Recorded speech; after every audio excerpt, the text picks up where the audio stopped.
Everyone, मैं आपके साथ श्वेता सिंह एक बार फिर से आपका स्वागत करती हूँ विवानता के प्लेटफॉर्म पे शून्य से शिखर तक। चलिए, एक मैं आप लोगों के लिए लेकर आई हूँ एक छोटा सा टॉपिक जो थोड़ा सा क्विक रिव्यू में देखेंगे हम कि क्या कर सकते हैं। एक जैसे बहुत से बच्चों को होता है कि उसमें कंफ्यूजन हो जाता है, तो एक छोटा सा टॉपिक है, ज़रा जल्दी जल्दी से हम देख लेते हैं। जैसे है हमारे कारक, ठीक है। कारक इंग्लिश में इसको क्या बोलते हैं? केस, ठीक है। ये आपका है केस। और कारक कितने होते हैं और क्रिया से इसका क्या संबंध है वो हम आपको थोड़ा सा बताएंगे कि कारक क्या होते हैं। कारक ऐसे शब्द होते हैं, कारक क्या होते हैं? ऐसे शब्द होते हैं, ऐसे शब्द होते हैं, ऐसे शब्द जो कारक जो होते हैं वो ऐसे शब्द होते हैं, ऐसे शब्द जो संज्ञा या सर्वनाम, संज्ञा या सर्वनाम शब्दों को, संज्ञा या सर्वनाम शब्दों को वाक्यों की क्रिया के साथ जोड़ते हैं, वाक्यों की क्रिया के साथ जोड़ते हैं, ठीक है। क्या करते हैं ये? वाक्यों की क्रिया के साथ जोड़ते हैं। ये आपके होते हैं कारक। ये आपके क्या होते हैं? कारक। कारक चिन्ह कितने होते हैं? आप लोगों को किसी भी हम उसमें जहाँ भी, चाहे आप कहानी लिखो, चाहे आप उपन्यास लिखो या कुछ भी लिखो, निबंध लिखो, हर जगह इनका प्रयोग होता है। इवन इनका बोलने में भी बहुत उपयोग इनका किया जाता है। जैसे कारक चिन्ह कितने हैं? कारक होते हैं 8। कारक के भेद कितने होते हैं? कारक के भेद होते हैं 8, ठीक है। 8 भेद होते हैं। कारक के कितने होते हैं? 8 भेद होते हैं। इनमें से कौन कौन सा आता है हमारा? कौन कौन से आते हैं कारक के 8 भेदों में? पहला है आता है आपका कर्ता, ठीक है। पहला आता है आपका कर्ता। इसकी विभक्ति क्या होगी? देखो, इसमें विभक्ति चिन्हों का प्रयोग होता है। मैंने आपको पहले भी ये चीज बताई हुई है कि इनमें क्या होता है? विभक्ति चिन्हों का प्रयोग होता है, परसर्ग का प्रयोग होता है। कर्ता का क्या होगी विभक्ति? कर्ता की विभक्ति क्या होगी? कर्ता की विभक्ति होगी आपकी ने। कर्ता की विभक्ति होगी आपकी ने। और इसका वाक्य में हम कैसे प्रयोग करेंगे? जैसे मोहन ने गाना गाया, मोहन ने गाना गाया। यहाँ पे कौन सी विभक्ति आ गई है आपकी? ने विभक्ति आ गई। और क्या है? कर्ता। कर्ता क्या कर रहा है यहाँ पे? गाना गा रहा है। कर्ता क्या कर रहा है यहाँ पे? गाना गा रहा है। किसने कहा? गाया ये मोहन ने। तो क्या होगी आपकी इसकी विभक्ति? हो गई मोहन ने विभक्ति का यहाँ पे प्रयोग होता है। दूसरा है कर्म, दूसरा है आपका कर्म। इसकी विभक्ति क्या होगी? को। इसकी विभक्ति क्या होगी? को। ये है आपका पहला, ये है आपका दूसरा। ये इसकी विभक्ति क्या होगी आपकी? को। अब देखो, को विभक्ति का प्रयोग हम कहाँ कर सकते हैं? को विभक्ति का प्रयोग हम कहाँ कर सकते हैं? आप देखो, अब देखो, राम को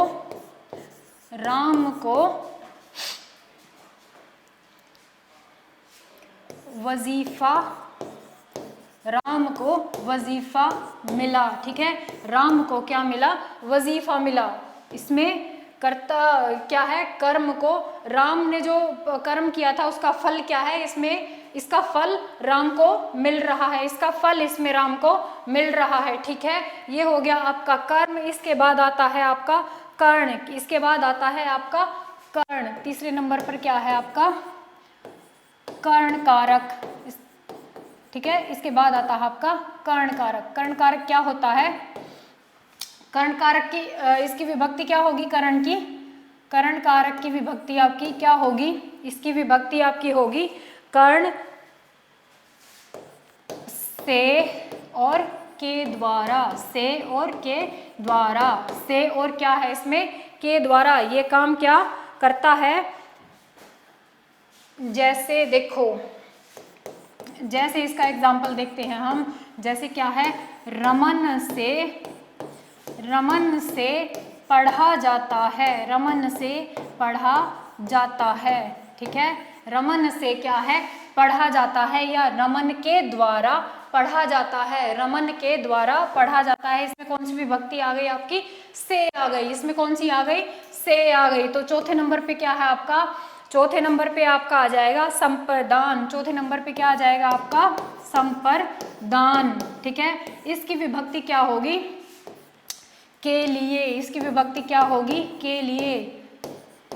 इसकी विभक्ति क्या होगी आपकी, के लिए। चलो अभी देख लेते हैं। जैसे के लिए विभक्ति होगी संप्रदान की, और ये इसका क्रिया से इसका क्या संबंध होगा, क्रिया से आपका क्या, इसका क्या संबंध होगा, क्रिया से इसका क्या संबंध होगा। ये होता है जिसके लिए क्रिया की जाती है, ठीक है। ये होता है आपका जिसके लिए क्रिया की जाती है। अर्थात जैसे पिताजी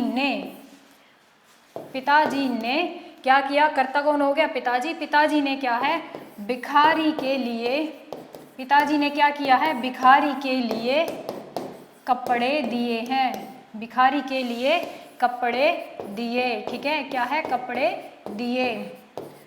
इसमें क्या है, भिखारी के लिए कपड़े दिए। तो ये के लिए क्या है, के लिए इसमें क्या है, जिसके लिए क्रिया की जाती है। क्रिया किसके लिए की गई है, कपड़े किसको दिए गए हैं, भिखारी को, ठीक है। क्रिया किसके लिए की गई है, भिखारी के लिए। तो चलिए आगे चलते हैं हम। आपका पांचवा आता है आपका अप्पादान। पांचवा आता है क्या आपका, अप्पादान। अप्पादान की विभक्ति क्या होगी, अप्पादान की विभक्ति होगी से, अलगाव या जुदाई, ठीक है, जुदाई, से जुदाई। इसमें है अलग होने का भाव। इसमें क्या है, अलग होने का भाव होता है। इसमें क्या है, अलगाव का भाव होता है, अलग होने का इसमें क्या है, भाव होता है, ठीक है।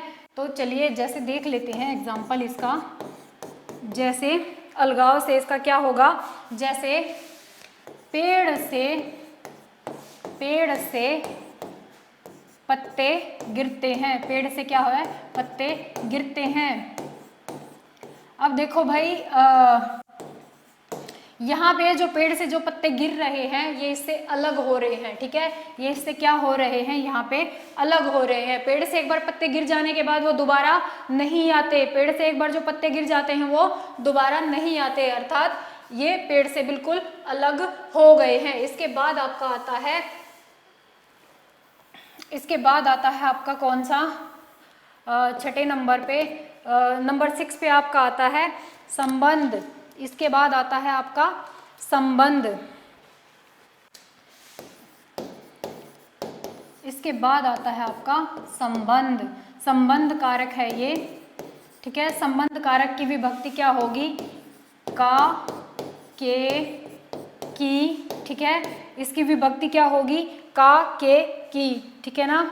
और इसके अलावा रा, रे, री, ठीक है। और इसके अलावा क्या होगी, मेरी, ठीक है ना।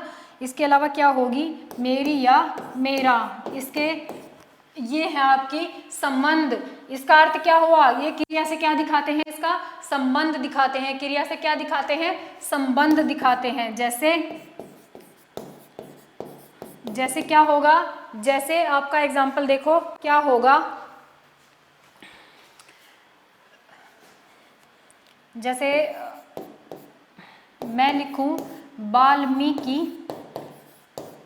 की रामायण, वाल्मीकि की रामायण, ठीक है। यहाँ पर की विभक्ति का प्रयोग हुआ है, उसका संबंध, रामायण का संबंध किससे दिखा रहा है, वाल्मीकि जी से दिखा रहा है, ठीक है। इसका संबंध किससे दिखा रहा है, ये वाल्मीकि जी से दिखा रहा है। एक सेकंड भाई रुके, ठीक है। इसका संबंध ये किससे दिखा रहा है, ये रामायण का संबंध वाल्मीकि जी से दिखा रहा है। चलिए इसके बाद हम चलते हैं नेक्स्ट पे। इसके बाद नेक्स्ट आएगा आपका अधिकरण। इसके बाद आपका आएगा अधिकरण। नंबर 7 नंबर पे है आपका अधिकरण।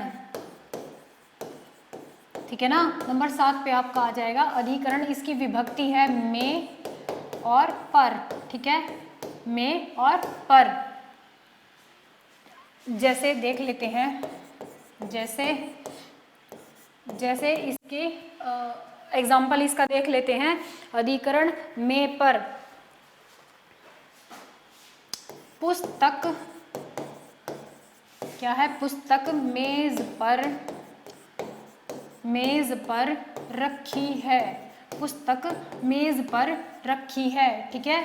इसका अर्थ क्या है, मेज पर रखी है, ये आपका यहाँ पर विभक्ति इसमें प्रयोग होगी, इसमें पर विभक्ति आपकी आ जाएगी। अधिकरण में पर, इसमें पर विभक्ति का प्रयोग होगा। और जैसे परीक्षा, और जैसे एक और एग्जाम्पल है आपका, जैसे परीक्षा मार्च में होगी, जैसे परीक्षा मार्च में होगी, तो इसमें कौन सी विभक्ति आई आपकी, में विभक्ति का प्रयोग इसमें हुआ है। और ये कौन सी है, अधिकरण, ये कौन सी है, अधिकरण। इसके बाद लास्ट आता है आपका संबोधन। क्या आता है आपका, संबोधन, ये आता है आपका संबोधन। संबोधन की विभक्ति है हे अरे, ठीक है, संबोधन की विभक्ति है आपकी हे अरे। इसमें क्या है, हम किसी को पुकारने का कार्य जब इसमें करते हैं, हम इसमें क्या है, इसमें पुकारने का कार्य जब करते हैं, जैसे देखो एग्जाम्पल, हे राम, है ना, हे राम मेरी रक्षा करो, हे राम मेरी रक्षा करो, हे राम मेरी रक्षा करो, ठीक है। तो ये थे आपके कारक चिन्ह, थोड़ा सा क्विक रिव्यू इनका मैंने लिया है।